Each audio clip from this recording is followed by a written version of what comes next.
Hello again. Chris Lee and Chase Robinson of Southeastern 16 here to preview Tennessee's trip to Fayetteville, Arkansas to take on the Arkansas Razorbacks. You can catch this one Saturday night, 6:30 Central on ABC. As of Monday morning, BetOnline has Tennessee by 13.5 with an over-under of 59.5, making for a predicted final score by that of Tennessee 37, Arkansas 23.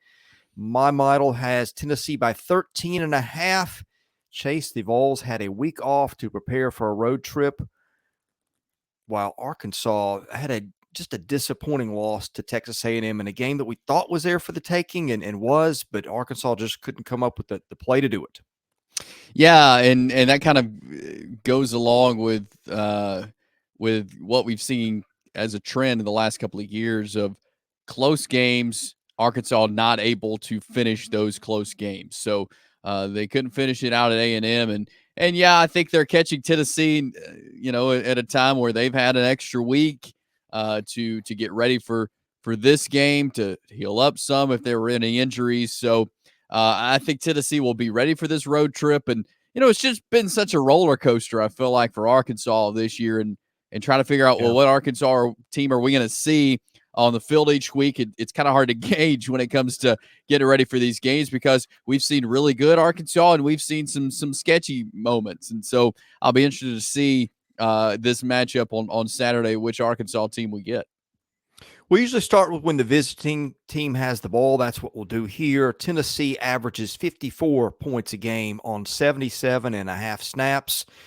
Vols have a turnover rate of 1.6%. They average 6.2 yards on rushing plays. That takes sacks out of there, as does the 9.1 yards on passing plays, include sacks, a total of 7.3 yards per play for the offense. Arkansas giving up 20.2 points a game on 62 snaps, a 1.9% turnover rate forced. The Hogs allow 3.9 yards per rushing play, 6.2 per passing play, 5.2 per play total. And we usually talk about Arkansas's offense, but the defense has put up some good numbers. And remember, those rushing play totals include facing Ollie Gordon, Le'Veon Bell, some good backs. So there's that. But still, I don't think they faced a quarterback. I mean, they faced a mobile quarterback last week in Marcel Reed, but I don't know if that's how equivalent that is to Nico Iamaleava or not. We're about to find out. Anyway, I've rambled. Your thoughts on this side of the matchup?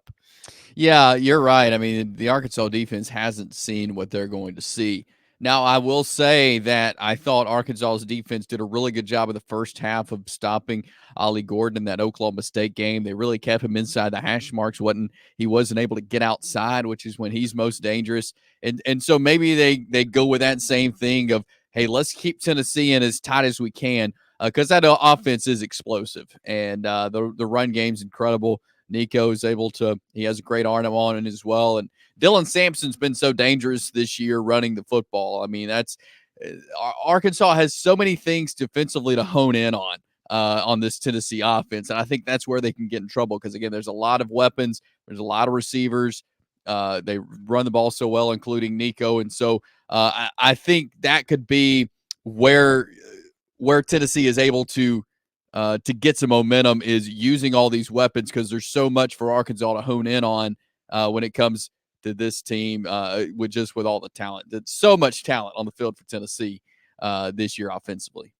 No, Arkansas does have 10 sacks. They've had some issues in pass defense in past years, but they have gotten to the quarterback at a decent rate. You got Landon Jackson, who's one of the better defensive linemen in the league, coming off the edge. He's had some dominant games. But watch for Hudson Clark. I think as of Monday morning, we don't really know where that stands. He's their safety. He's either been their leading tackler or close to it. So those are a couple of items to watch on the Arkansas side of the ball here. Yeah, I'm interested in Hudson Clark. That's a good name to bring up. He was listed as probable. He did not play against Texas A&M on the injury report. They had him listed that. So they'll put a new injury report out Wednesday. And again, who knows? They put these titles next to the players, but we won't see until the game Saturday night if he'll play or not. Maybe he's in a position, and Arkansas really needs him in a game like this because he is a great player, and I think he could really wreak some havoc on Tennessee. But yeah, having a guy like him to get back there, I think will be big for Arkansas. So hopefully we'll see him in this game Saturday night.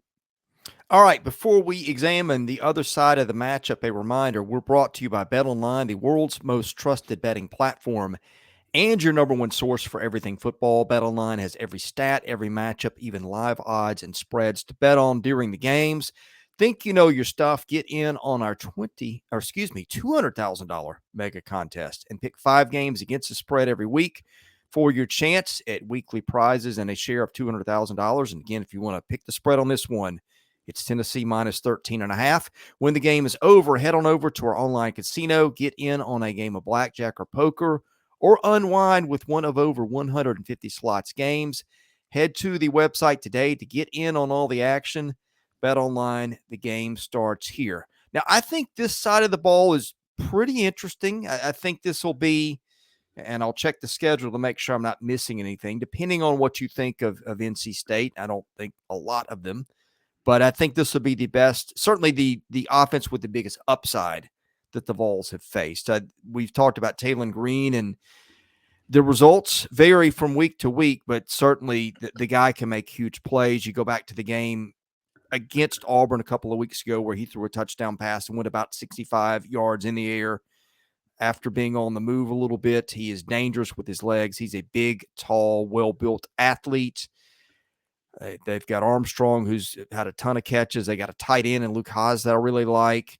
But Tennessee, boy, they've got a pass rush led by James Pierce, who is potentially the first pick of the draft. They've got some other defensive linemen. They just stonewalled Oklahoma last time we saw them play. Let me give you the numbers for this side of the ball.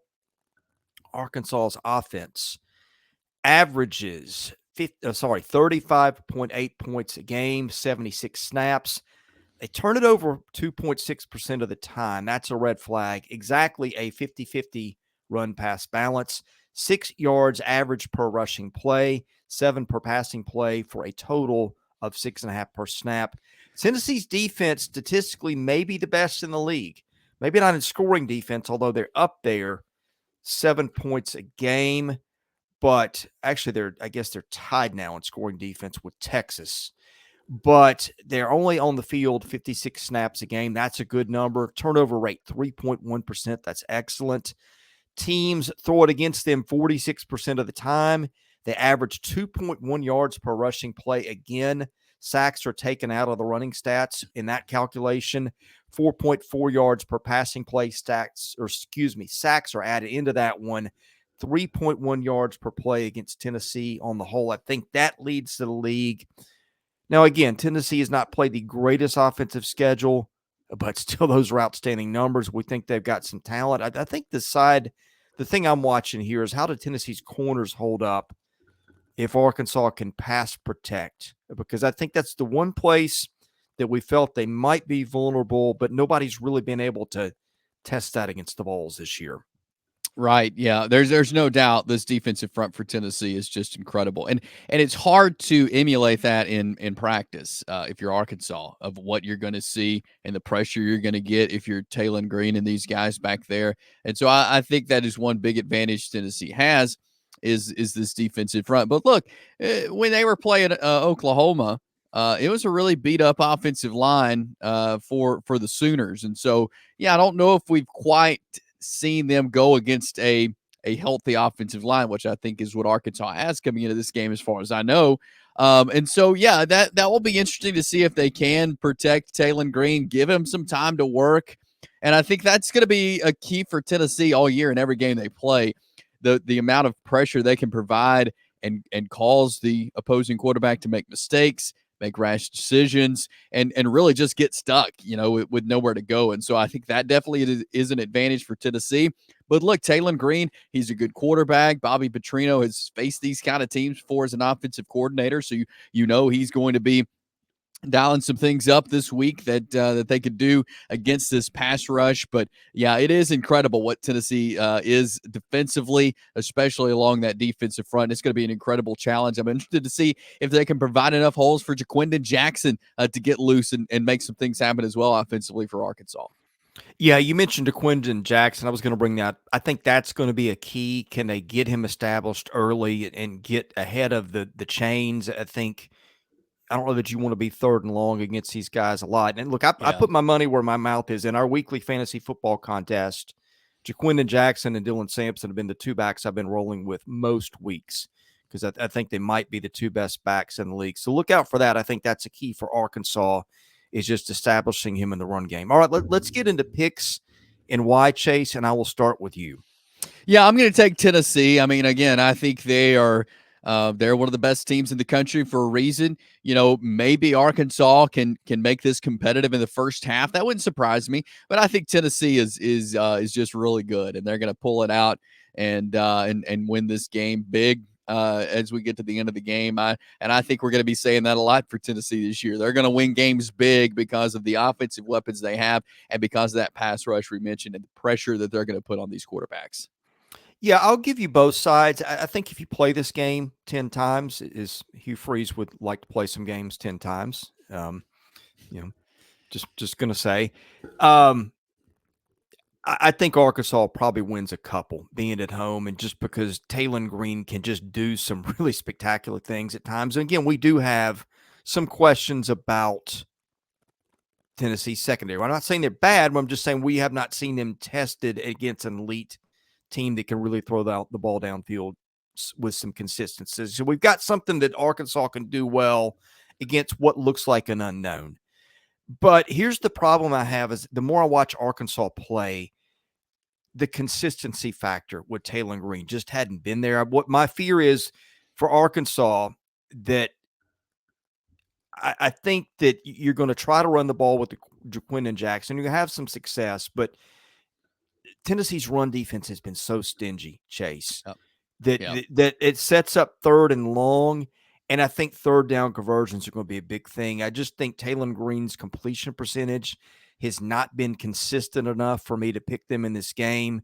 I think that'll be the difference. And I've said for a while, I think this could be an interesting game, and I think it is. But just the problem is I needed to see more out of Taylen Green the last 2 or 3 games than I saw. And until I see that consistency, it's just hard to pick Arkansas with the upset here. Yeah, I completely agree. Yeah, because it's been such a roller coaster of a year. I feel like for Arkansas. I mean, you take a few plays around away, and we're having a totally different conversation. I feel like, but it's just been kind of up and down at times for Arkansas. Well, and I know that was a very centric Arkansas take. I don't mean that to take anything away from Tennessee. I think the value in when the spread is double digits, the value is guys that watch these teams a lot telling you how can it happen. I think we know how Tennessee can win the game. It's Dylan Sampson, it's Nico making plays because he's a freak athlete. We've kind of baked that in. But I think that's the way that if this game ends up an upset or going down to the fourth quarter, that's why it happened that way. But I just don't think we've seen enough of that with consistency for me to go with the home standing Razorbacks here. But either way, we'll be here to talk about it afterwards. We do have upsets in the SEC from time to time, as Ole Miss found out last week. So in any case, we'll be back to talk about it on Saturday night. Best way to get that, hit that subscribe button, hit that like button. That helps our analytics. And tell a friend and enable your notifications so you know when we go live. And Caroline.Smith@southeastern14.com. If you have advertising inquiries for Chase Robinson, I am Chris Lee. You have been watching Southeastern 16 presented by Bet Online.